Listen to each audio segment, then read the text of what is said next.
अभी थोड़ी देर पहले मीडिया से मुझे पता चला कि इन लोगों ने मनीष सिसोदिया जी के खिलाफ कोई केस भेजा है सीबीआई को। और बहुत जल्दी कुछ दिनों के अंदर सीबीआई मनीष जी को गिरफ्तार करने वाली है। मैंने तो आपको 3-4 महीने पहले ही बता दिया था। इनके लोगों ने हमें बताया था कि मनीष जी को ये गिरफ्तार करने वाले हैं, जल्दी गिरफ्तार करने वाले हैं। 3-4 महीने पहले बताया था। मैंने प्रेस कॉन्फ्रेंस करके, उसके बाद अपने कई भाषणों में, असेंबली में मैंने कहा था कि ये मनीष को गिरफ्तार करने वाले हैं। तो 3-4 महीने पहले जब इनके लोगों ने मुझे बताया कि मनीष जी को गिरफ्तार करने वाले हैं, मैंने कहा मनीष ने क्या कर दिया, क्या केस है? तो उन्होंने बताया अभी कोई केस नहीं है, कुछ मिला नहीं है, ढूंढ रहे हैं, कुछ बना रहे हैं। तो अब हमारे देश के अंदर एक नया सिस्टम लागू किया गया है। पहले ये तय किया जाता है कि किस आदमी को जेल भेजना है, और फिर उसके खिलाफ एक मनगढ़ंत झूठा केस बनाया जाता है और उसे ज़बरदस्ती जेल भेजा जाता है। एक नया सिस्टम हमारे देश के अंदर अब लागू हुआ है। मीडिया से अभी तक जो मुझे पता चला है कि जो जो ये आरोप प्रत्यारोप लगाए जा रहे हैं, मैंने सारा अभी चेक कराया।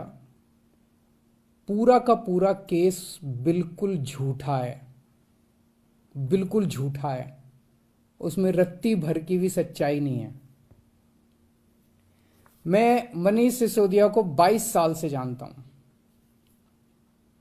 सन 2000 में पहली बार मिला था मनीष जी से। एक बेहद कट्टर ईमानदार आदमी है, कट्टर देशभक्त आदमी है। हमारे देश में पिछले 75 साल में सरकारी स्कूलों का बेड़ा गर्क कर दिया था इन सारी सरकारों ने मिलकर, इन सारी पार्टियों ने मिलकर। बहुत बुरा हाल कर दिया था इन लोगों ने। करोड़ों करोड़ों बच्चे, गरीबों के बच्चे जो इन सरकारी स्कूलों में पढ़ते थे, उनका भविष्य अंधकार में था। कोई उम्मीद नहीं थी। गरीब का बच्चा गरीब बनेगा, अमीर का बच्चा अमीर बनेगा। गरीब का बच्चा मजदूरी करेगा, रिक्शा चलाएगा। अमीरों के बच्चे अमीर बनेंगे। ये एक सिस्टम पूरे देश के अंदर लागू हो गया था। पहली बार आम आदमी पार्टी की जब सरकार बनी दिल्ली के अंदर, मनीष सिसोदिया जी एजुकेशन मिनिस्टर बने। दिल्ली के अंदर भी सरकारी स्कूलों का बहुत बुरा हाल था। दिल्ली के अंदर मनीष सिसोदिया ने रात दिन मेहनत करके दिल्ली के सरकारी स्कूलों को शानदार बनाया। ऐसा बनाया कि अब अमीर लोग भी अपने बच्चों को सरकारी स्कूल में भर्ती करा रहे हैं। अमीरों के और गरीबों के बच्चों को एक जैसी शिक्षा मिल रही है। दिल्ली के सरकारी स्कूलों के अंदर एक ही डेस्क पे एक जज का, एक अफसर का और एक रिक्शे वाला का बच्चा बैठ के एक ही डेस्क पे बैठ के पढ़ते हैं। मनीष सिसोदिया ने केवल दिल्ली के स्कूल ठीक नहीं किए, देश के करोड़ों करोड़ों बच्चों को एक उम्मीद दी है कि सरकारी स्कूल भी ठीक हो सकते हैं, गरीबों के बच्चों का भविष्य भी अच्छा हो सकता है। सुबह 6 बजे मनीष सिसोदिया अपने घर से निकल जाते हैं और अलग अलग स्कूलों के अंदर दौरा करते हैं, सरकारी स्कूलों के अंदर दौरा करते हैं। मैं पूछना चाहता हूं, कौन भ्रष्टाचारी ऐसा है इस दुनिया के अंदर जो सवेरे 6 बजे उठ के स्कूलों के दौरे पे निकल जाता है, बच्चों का भविष्य बनाना चाहता है? कौन भ्रष्टाचारी ऐसा है? तो जेल से हमें डर नहीं लगता। हमें इनको थोड़ा सा, ये लोग समझ लें कि इनको लगता होगा जेल से हमें डर नहीं लगता। तुम लोग सावरकर की औलाद हो जिसने अंग्रेजों से माफी मांगी थी। हम लोग भगत सिंह की औलाद हैं। हम भगत सिंह को अपना आदर्श मानते हैं, जिसने अंग्रेजों के सामने झुकने से मना कर दिया और फांसी पर लटक गया। हमें जेल से, फांसी के फंदे से डर नहीं लगता। कई बार जेल हुआ है हम लोग। एक ये सोचने की बात है कि हाथ धो के हमारे पीछे क्यों पड़े हैं, आम आदमी पार्टी के पीछे क्यों पड़े? इतने हमारे एमएलए को ये जेल भेज चुके, सारे छूट छूट के आ गए। और कोर्ट ने जब छोड़ा तो ऐसे गंदे गंदे ऑर्डर पास किए इन लोगों के खिलाफ कि क्या झूठे सच्चे केस बना रहे हो। सतिंदर जैन को इन्होंने गिरफ्तार कर लिया झूठे केस में पिछले महीने, अब मनीष सिसोदिया जी को गिरफ्तार करने जा रहे हैं ये लोग।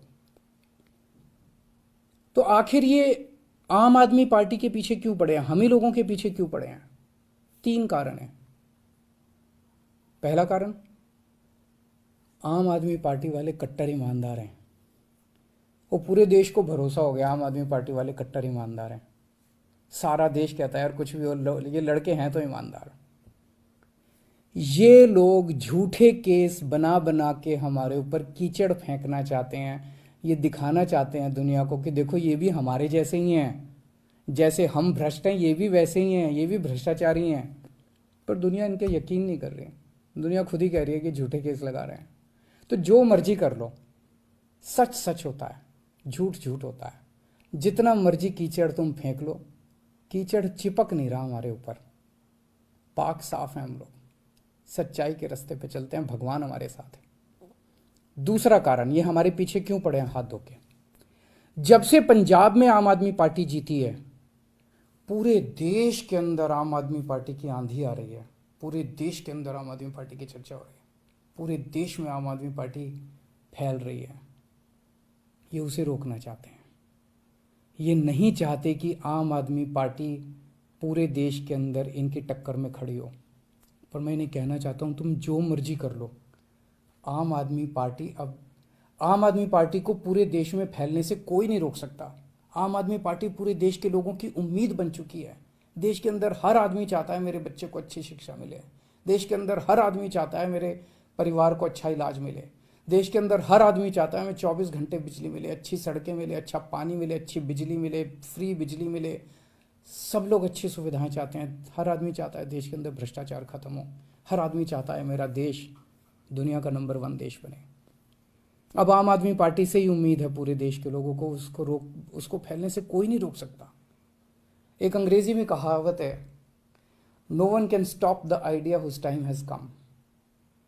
आम Aadmi party's time has come, India's time has come. Bharat का समय आ चुका, अब कोई नहीं रोक सकता।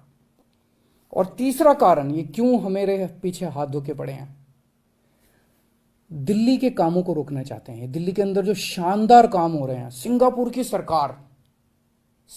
की सरकार पूरे दुनिया के मेयर बुलाए उन्होंने, और केजरीवाल को बुलाया कि आके इनको जरा सा सिखाओ कि आप दिल्ली में क्या काम कर रहे हो। इससे बड़ी गर्व की बात क्या हो सकती है? दिल्ली के कामों की पूरी दुनिया में चर्चा हो रही है। ट्रंप साहब की वाइफ आई थी, वो हमारे स्कूल देखने जाती हैं। ये हमारे दिल्ली के कामों को रोकना चाहते हैं। खासकर दिल्ली में एजुकेशन और हेल्थ में बहुत शानदार काम हुए, इसीलिए उन्होंने पहले हेल्थ मिनिस्टर को जेल में डाला और अब एजुकेशन मिनिस्टर को इन्होंने जेल में डाला। पर मैं दिल्ली के और देश के लोगों को यकीन दिलाना चाहता हूं कि काम नहीं रुकेंगे। इन्होंने सतिंदर जैन को 2 महीने से जेल में है, 2 महीने रख लिया, 3 महीने रख लेंगे, 4 महीने फिर निकल आएंगे, काम फिर चालू हो जाएंगे। मनीष सिसोदिया जी को अब ये जेल भेजेंगे, महीना 2 महीना 3 महीना, कब तक जेल में रखेंगे? तो झूठा केस है, कोर्ट में जाके गिर जाएगा, डांट पड़ेगी इनको, देख लेना। मनीष सिसोदिया जी बाहर निकल आएंगे, काम नहीं रुकेगा। 75 साल में इन पार्टियों ने मिलकर देश को बर्बाद कर दिया। 75 साल में कितने देश हमसे आगे निकल गए? क्यों? हमारे में कोई कमी है? भारत के लोगों में कोई कमी है? सबसे इंटेलिजेंट लोग हैं भारत के लोग। इन पार्टियों ने दगा दिया है, इन्होंने लूटा है, इन पार्टियों ने मिलकर देश को लूटा है। ये अपनी लूट जारी रखना चाहते हैं, लेकिन अब देश खड़ा हो रहा है। दिल्ली से जो ये चिंगारी निकली है, ये पूरे देश में फैलेगी और इसे कोई नहीं रोक सकता, because it's time has come. अब देश खड़ा हो रहा है, देश जाग रहा है। देश ने देख लिया कि हो तो सकता था यार, अगर दिल्ली में हो सकता तो 75 साल में क्यों नहीं हुआ, बाकी देश में क्यों नहीं हुआ? इन पार्टियों ने मिलकर देश को जानबूझ के गरीब रखा, इन पार्टियों ने मिलकर देश को जानबूझ के अनपढ़ रखा। अब नहीं होगा। अब मेरा देश दुनिया का नंबर 1 देश बन के रहेगा। तुम जितने मनीष सिसोदिया को जेल में डाल लो, जितने सत्येंद्र जैन को, अरविंद केजरीवाल को भी डाल लो, सूली पे चढ़ा दो। खूब अरविंद केजरीवाल निकलेंगे, खूब मनीष सिसोदिया निकलेंगे। अब तो देश आगे बढ़ेगा। नमस्कार।